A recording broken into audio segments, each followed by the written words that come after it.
Hello and welcome to another edition of the Brand Central Podcast. I'm your host, Mark Hayes, and I'm joined by a very special Atlantan this morning. We're talking a little bit about the state of Atlanta. We're talking about keys to success. We're talking about positive and motivated advertising. But we've got to begin with our guest. Brandon White joins us now. Brandon P., always positive. What a pleasure to see you, my friend. Likewise.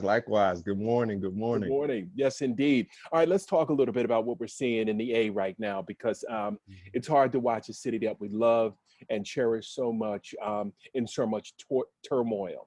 A lot of big news breaking yesterday with the police officer involved in the Rayshard Brooks shooting. Tell me a little bit about your thoughts when it comes to being an African-American male in Atlanta and the so many positive images that we see.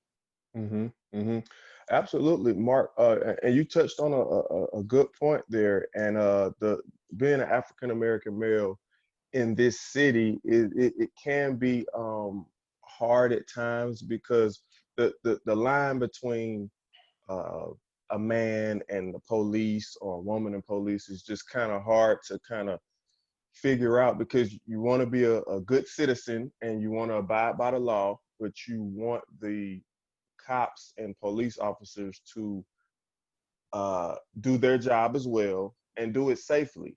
So it's kind of a boundary that we're trying to, get on the same page about. But I'm always an advocate for peace over violence of anything. And here in Atlanta, we're dealing with some trying times, and we're all trying to get through it the best way we can. So my thing is just trying to stay positive. And, I try to, when I see a cop, I know they're doing their job, and I try to be respectful of what they're doing. And I just try to make sure I'm doing the right thing on my end. Right. And I think that's the thing we need to all understand, is that we understand how difficult that job is, right? I mean, especially in 2020, when they're being asked to do so much more than a police officer should actually have to do. I mean, there has to be social workers, there has to be domestic violence counselors. I mean, they're asked to do so much. So we can understand why their nerves would be frayed and why they would be tired and exhausted doing their job. Nonetheless, it doesn't excuse the consistent flow of African-American men whose lives are lost at the hands of police officers when they seemingly don't pose an imminent threat to that officer's life. Absolutely. Yeah. So let's talk about what you do a little bit here in Atlanta. And, it's all about advertising. It's all about staying positive. But first of all, how did you decide to become an entrepreneur? Because it's not for everybody. Wow. Growing up, I think entrepreneurship hit me probably in my early teens, probably around 14, 15. I said, hey, man, I want to start a business. And what really kicked it off was my first job was working with my uncle. Now, my uncle owned a booth at Stonecrest Mall in Stone Mountain, Lithonia, Georgia, where we sold Jamaican beef patties. Wow. Okay. And they were a huge seller. I believe it. And what threw me into entrepreneurship was my uncle owned it, but he hired a lot of his family members, me, my cousins included, my aunt, and he had all of us working. Right. So when we got to work, it was a family-oriented business, and I got a chance to actually work, learn about the customer, what the customer wants, what sells, what doesn't, how the money flows, how to balance a register. But I also got a chance to spend a lot of time with my family. Right. So I think that's what really put the entrepreneurship bug in my head. And from that point on, I knew I wanted to be an entrepreneur. Right. So tell me a little bit about some of your favorite entrepreneurs. I know, when we look out here and we see some of these folks doing their thing, especially in Atlanta, you have some amazing role models that you can pick from and kind of try to mirror your success after. Absolutely. Especially here in Atlanta. One of the biggest, I would say, is I'm a big fan of Jay-Z, man. I'm a big fan of Jay-Z. Yeah. 96 when he dropped his first album, Reasonable Doubt. I mean, it automatically stuck. But out here in Atlanta, man, we have so many role models that you can look up to. One of my Tyler Perry, Yes. T.I., Killer Mike out here in Atlanta, and those two are really doing an amazing job speaking Yes. out And on leadership. the leadership of things that we have going on out here in Atlanta. So those are two that really stick out to me. 2 Chainz, a lot of them, and a lot of NBA players. And then Mark, I can remember watching you on TV. Yes, indeed. For a So decade, I enjoyed yeah, it. and I can remember waking up and hitting that TV button, you would see Mark Hayes on the news, and I said, hey man, this guy is you know, he's doing his job, he's doing a good thing, I mean, his words, I mean, I said, I like this guy, man, and that Oh, Mark Hayes appreciate you. name stuck out to me, man. So I want to put Appreciate your you. name in the hat as well, because you inspired me as well. Oh, I appreciate you. Appreciate you. So tell me a little bit about what your business does. What do you specialize in? Who's your ideal customer? And tell me a little bit about some of the projects you're working on. So basically what we are, positive, passionate, motivated. We're an internet-based advertising company. So we specialize in mainly social media because social media is kind of really the thing that's pushing things forward right now as far as getting the word out there in advertising. So we do a lot of social media-based things. But as far as internet advertising, we do internet, newspaper ads, magazines. We do basically all the advertising you could think of online. And Okay.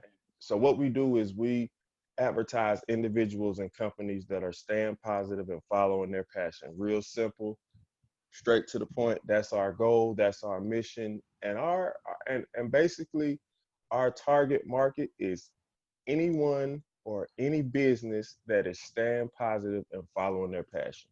That's it. Absolutely. I like it. Mhm. I like it. So what are some of the keys to your success? I mean, what's enabled you to remain an entrepreneur? Because if we can't keep the lights on, we got to go get, a regular job. And a lot Yeah, of us, once you get bitten by the entrepreneurial bug, it's yeah. hard to go back. Absolutely. Absolutely. My main thing is a strong belief in God, a Mm. strong belief in God. And I blame that on my parents because, yeah, Yeah. because growing up, they instilled in me a strong belief in God and a strong faith. Mm. And they instilled in me that you're going to have a lot of problems. Right. Life is going to throw you curveballs. You're going to plan something, and sometimes those plans don't go that way. Right. So you kind of have to deal with the cards you've been dealt. But just understand that adversities are going to come, Mm. but they're not here to stay. They're just here to Right. pass, make you stronger. And once you get on the other side of them, you realize that, yeah, that was just God, that was just in his plans. Yeah, yeah, yeah. You got to have God based in the business. Um, and it's funny too how many successful entrepreneurs will tell you, that their foundation, comes from a higher place. Hmm. And so there's a lot of truth in that. There's a Hmm. lot of truth in that. And I remember one of my first lessons with my business coach. She asked me if I had prayed about my business, Hmm. and I had not thought to pray about it. And then I started praying about it, and literally that week, 2 deals came in. There you go. And so I hear you on that. I hear you on that. So what is the big picture look like for your entrepreneurial endeavor? Where do you want to be 10 years from now? Because you're a young guy. Hmm. You're a young guy. You're a Hmm. leader in our community. What are your goals, 10 years out? Wow. 10 years out, my plan is to be able to establish a business, and it doesn't have to be a billion-dollar business, but I want Mhm. to establish a business that when I have my kids, that if they want to come work with me, they can do so. Now, if they want their first job to be, they can do whatever they want to do as far as if they want to be in sports or whatever. And they don't have to work for my business, but I want Mhm. to give them that option. And if Gotcha. and God forbid if something happens to me, you know, they can take over the business and keep running it if they choose to. And if not, that's okay. But I just want to have something in place to be able to establish that generational wealth, because generational wealth is what I think is the thing that helps push and catapult people forward, because you got to be thinking about those behind you. You know what I Yes. mean? It's not always about Absolutely. you. It's about, you know, the generations behind you and putting them in a better place. So the overall goal is to be able to establish a business that can be able to do that and do that from generations to come. Yeah, absolutely. Mhm. Absolutely. All right, Brandon. Well, what a pleasure talking to you this morning. I certainly enjoyed Absolutely. getting the fresh perspective on your young entrepreneurial endeavors, man. I appreciate your Mhm. leadership in the community, man, and everything you're doing. We wish you all the best. Let's stay in touch so we can keep updating folks on how things are going. Oh, tell folks where they can find you on your website. Oh, you can find me on all social media. I'm at Positive V White on everything. That's Facebook, Instagram, LinkedIn, YouTube, everything. And the business page is at Positive Passionate Motivated on all outlets, Facebook, Instagram, and the website is www.positivepassionatemotivated.com. All right, Brandon B. What a pleasure, man. So nice to see you, my friend. Likewise. All right, take care. All right, take care, Mark.